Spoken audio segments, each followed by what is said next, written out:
हम सभी को आज़ादी बहुत पसंद है। कोई कहता है कि आज़ादी का मतलब जो दिल में आए वो करो। तो कोई कहता है असली आज़ादी तो वो है जो अपने मन को जीत लिया, अपने आत्मा को, अपने परमेश्वर को जीत लिया। लेकिन क्या आज़ादी का मतलब सिर्फ़ और सिर्फ़ फ्रीडम है? या उसमें कहीं न कहीं एक सैक्रिफ़ाइस भी छुपा हुआ होता है?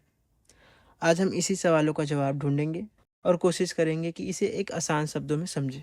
जब हम छोटे थे तो लगता था स्कूल ना जाना, देर तक सोना, वीडियो गेम खेलना, दोस्तों के साथ घूमना, मस्ती करना, शायद यही आज़ादी है। जैसे-जैसे हम बड़े हुए, आज़ादी के मायने बदलते गए। जब लगता है बिना किसी दबाव के काम करना, अपनी मर्ज़ी से जीना, शायद यही फ्रीडम है, यही आज़ादी है। लेकिन ज़रा सोचिए, अगर हमें हर वो चीज़ मिल जाए, जिसकी हम कामना करते हैं, जिसकी हम इच्छा जताते हैं, तो क्या हम सच में खुश रहेंगे? क्या हर ख्वाहिशें पूरी हो जाना ही असली स्वतंत्रता है, असली फ्रीडम है? या फिर खुद को कंट्रोल करना, कुछ इच्छाओं को त्यागना, ये ज़्यादा बड़ी आज़ादी है? त्याग शब्द सुनते ही बहुत लोगों को लगता है ये तो बहुत पुरानी बातें हैं, संतों, महाराजाओं, ऋषियों की बातें हैं। लेकिन क्या आपने कभी सोचा है, कोई माँ जब अपने बच्चे के लिए नींद छोड़ती है तो वो भी तो एक त्याग है। कोई स्टूडेंट जब पार्टी छोड़कर पढ़ाई करता है वो भी एक त्याग है। कोई इंसान जब अपने गुस्से को कंट्रोल करता है वो भी एक त्याग है। त्याग का मतलब यह नहीं कि आप सब कुछ छोड़ दें, बल्कि इसका मतलब है ज़रूरत और लालच को समझें, उनके बीच के फ़र्क को समझें। जो आपके लिए बेटर है, जो आपके लिए अच्छा है, उसकी आदत बनाना और उसको ज़रूरत समझना, एक्सेप्ट करके जो आपके लिए सही नहीं है, उस चीज़ को त्यागना। इस फ़र्क को समझें। जब सोचिए, अगर आपको हर दिन फ़ास्ट फ़ूड खाने की आज़ादी हो, तो क्या आप हर दिन खाएँगे? शायद हाँ, लेकिन कुछ समय बाद शरीर जवाब देने लगेगा।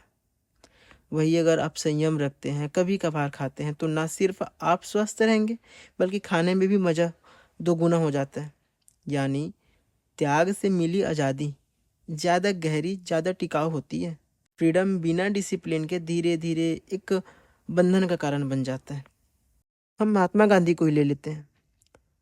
उन्हें भी हर चीज़ करने की आज़ादी थी, लेकिन उन्होंने खाने से लेकर अपने बोलने तक की, अपने अनुशासन और अपने त्यागों को अपनाया। इसी वजह से उनकी आज़ादी सिर्फ़ उनकी नहीं रही, वो एक पूरे कौम की आवाज़ बन गई। आज के समय में भी जो लोग बड़े मुकाम तक पहुँचते हैं, चाहे वो खिलाड़ी हो, कलाकार हो, बिज़नेसमैन, एंटरप्रेन्योर, इनकी सफलता के पीछे कोई ना कोई त्याग छुपा होता है। कई सालों की मेहनत छुपी होती है। मतलब त्याग यानी छोटे-छोटे आदतों पर कंट्रोल करना, और यही कंट्रोल उन्हें असली फ्रीडम देती है। तो सवाल ये है, क्या आज़ादी का मतलब है जो चाहो वो करो? या फिर अपने आप को समझकर कुछ चीज़ें छोड़ देना? तो सवाल ये है कि क्या आज़ादी का मतलब जो चाहे वो करे? या फिर अपने समझदारी को दिखाकर, अपने समझ को दिखाकर कुछ चीज़ों को छोड़ दे? लेकिन जब दोनों साथ होते हैं, आज़ादी और त्याग, तब जाके आप कहीं न कहीं एक वाक़ई में इंसान बन पाते हैं। क्या आपने कभी किसी चीज़ का त्याग किया है, जिससे आपको असली खुशी मिली हो? तो आप कमेंट करके ज़रूर बताएँ। अगर ये वीडियो आपको सोचने पर मजबूर कर गया हो, तो लाइक करें, शेयर करें और चैनल को सब्सक्राइब करना ना भूलें।